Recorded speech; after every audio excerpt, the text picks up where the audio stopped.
Greetings, brethren and friends of the craft. Welcome to the Masonic Audiobook Library, your go-to channel for all things Masonic. In today's video, we'll be delving into the mysterious and fascinating world of Freemasonry's 3 degrees.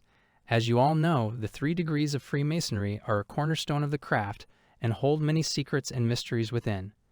From the Entered Apprentice to the Master Mason, each degree is a step towards deeper understanding and enlightenment. But what exactly do these degrees entail? And what secrets do they hold? Join us as we explore the 3 degrees of Freemasonry in depth and uncover the hidden meanings behind the rituals and symbols. And as always, if you enjoy this video, be sure to like, comment, and subscribe to our channel. Your support helps us continue to bring you quality Masonic content and also helps our channel's algorithm reach more like-minded brethren. So without further ado, let's begin our journey of discovery into the 3 degrees of Freemasonry. Let us walk together in the light and seek to better ourselves and our craft. Masonic degrees. There are 3, called Entered Apprentice, Fellowcraft, and Master Mason. As you can see, the names are taken from the craft guilds. In the Middle Ages, when a person wanted to join a craft, such as the goldsmiths or the carpenters or the stonemasons, he was first apprenticed.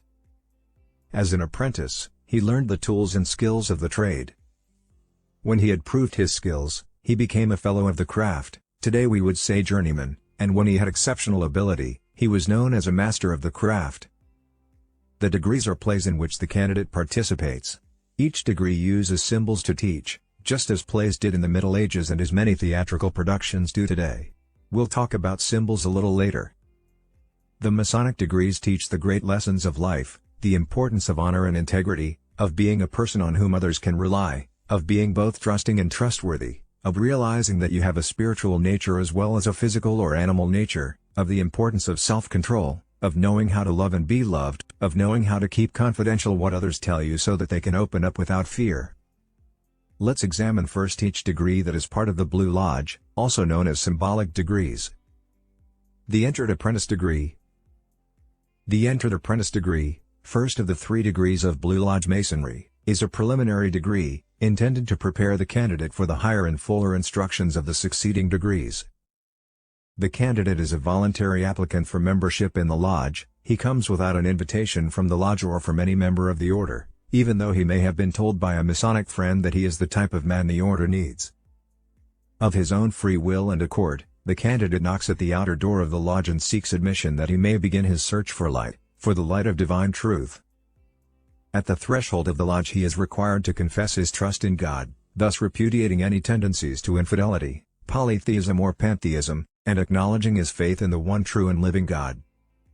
He is peculiarly clothed in keeping with the mysteries of the order into which he is about to be inducted, neither naked nor clothed, neither barefooted nor shod, the symbolic meaning being fully explained to him as he makes his journey through the requirements of this degree. Although lacking in valuable historical information, the work of the degree is replete instructions on the internal structure of the order, especially in its lectures. The religious character of Masonry is impressed upon his mind and heart, not only by his confession of trust in God, but by the open Bible upon the altar, and by his own dedication in prayer and mediation before the altar. The entire ritual is a preliminary revelation on the internal structure of the institution, and the symbols employed in the degree are profoundly significant and instructive. The candidate now learns that a Masonic lodge is an assemblage of Freemasons, duly congregated, having the sacred writings, square, and compass, and a charter, or warrant of constitution, authorizing the lodge to meet and work. It is also explained to him that the room or place in which the meeting is held represents some part of King Solomon's temple. The lodge is supported by 3 great columns, wisdom, strength, and beauty, which are explained to the candidate. They are represented by the Master, Senior Warden, and Junior Warden.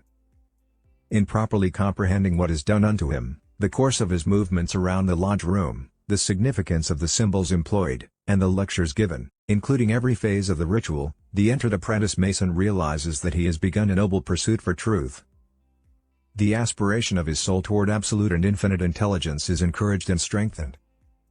The faculties of his mind have been directed toward the great architect of the universe, his own creator, preserver, and benefactor. Through the majestic irradiations of thought, meditation, prayer and sublime comprehensions of instructions given, His soul pierces through the shadows of materialism and earthiness toward the light for which his search has begun.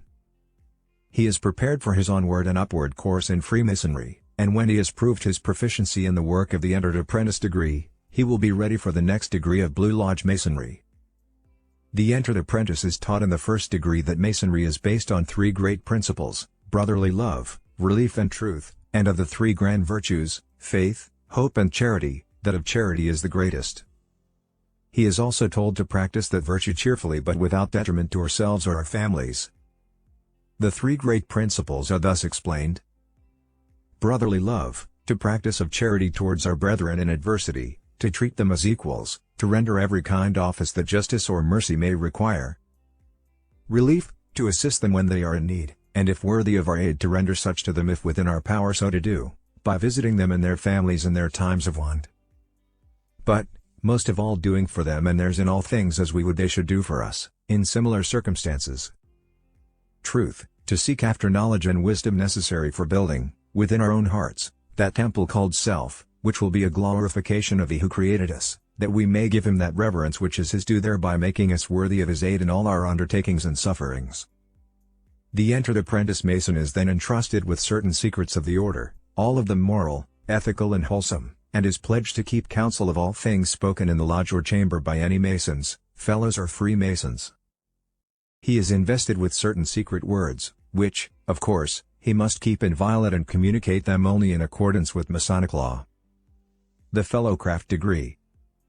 Fellowcraft is the designation of the second degree in Blue Lodge Masonry. The term is derived from the Union of Operative Masons, representing those who are especially skilled in cutting and fitting stones for structural use, but less skilled and capable than Master Masons. In speculative Masonry, emphasis is laid on the significance of the term fellow.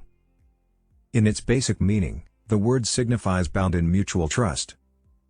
It also has in its deeper meaning the idea of a follower, a companion, an associate. Though of less skill, of less ability, than a Master Mason, the fellow in Freemasonry is not a servant, nor a subject, but an associate, a companion, a brother. The work of this degree is, like that of the Entered Apprentice, preparatory for advancement into the higher degree of Master Mason, but it differs essentially in the importance of its symbolism. The Entered Apprentice degree is devoted to a beginner, the Fellowcraft degree to a more advanced search for light. In the first degree the symbols and ceremonies are directed toward purification of the heart. In this degree, this purification is no less important, but the symbols and ceremonies are directed more chiefly to lessons for the cultivation of the reasoning faculties and the improvement of the intellectual powers. Among the ancients, all religion was more or less a mystery, and hence religions, and especially the mystery of religions, were closely associated with philosophy. Among pagans, the multitude of allegories and symbols in the religions became accepted as realities, and the worship of celestial luminaries, imaginary deities with human passions, appetites and lusts, and of idols in the forms of stones, animals and even reptiles was commonplace. Hence, in Freemasonry, the emphasis is placed upon philosophy, upon intellectual enlightenment, and upon advancement of the reasoning faculties in order that these tendencies to idolatry might counteracted to the glory of the one living true God. Freemasonry, successor of the mysteries of antiquity, follows ancient methods of instruction. Nowhere in Freemasonry does this become more evident than in the Fellowcraft degree.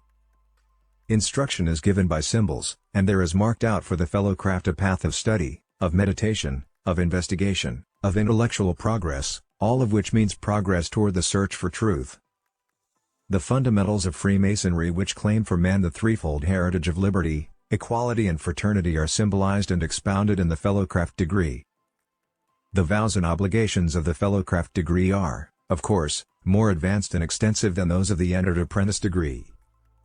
The pledge to secrecy with reference to the internal workings of the fraternity is broadened and strongly reinforced. Regulations regarding secret words are similar to those of the preceding degree. The endowments and investitures of the order given to this degree are to be guarded with inviolate fidelity, and obedience to the tenets and laws of Freemasonry are exacted with great emphasis. Master Mason degree. As practiced today, Master Mason is the third and last degree in the Masonic Blue Lodge.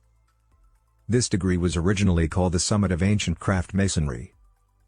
The whole system of craft masonry is intended to present the symbolic idea of man's pilgrimage on earth. The first degree is often referred to as a representation of youth, of the period of learning, or the time for the purification of affections, as the period of preparation for advancement into higher spheres of life here on earth. The second degree is often referred to as the representation of the period of adult life, of manhood, a time for increased and enlarged learning and of work. The third degree is referred to as symbolic of mature life, of ripened experiences, and a time of continued activities, but of decrease in toil and laborious endeavor. That there should be continued increase in knowledge and wisdom is a prime goal. But it is also a period of heavier responsibilities in many respects, of trials, of sufferings, and of inevitable termination in death. Foremost in the conceptions of this period of life is that it is a time of waiting by the wearied workman for the word of the Grand Master of the universe, which will summon the Master Mason from the labors of earth to the central refreshments of heaven. For these reasons, and because of the superlative beauty and significance of the ritual, the ceremonies, and the symbols of the degree, it is called the sublime degree of Master Mason. As an entered apprentice, the Mason is taught those elementary instructions which fit him for further advancement in his Masonic career, just as the youth is taught those elementary rudiments of education which prepare him for entering upon the active duties of life. As a Fellowcraft, the Mason is taught to continue his investigations into the science of the ancient fraternity, and to labor diligently in the tasks prescribed by the order, just as a man is required to enlarge his mind by the acquisition of new ideas and to extend his labors for the welfare of his fellow men. As a Master Mason, he is taught the last, the most important, and the most necessary of all truth, that having been faithful to all his trusts, he is at last to die, and to receive the reward of his fidelity. Foremost of all the truths taught and emphasized in this degree is the immortality of the soul of man, and the certainty of the resurrection of his body to eternal life.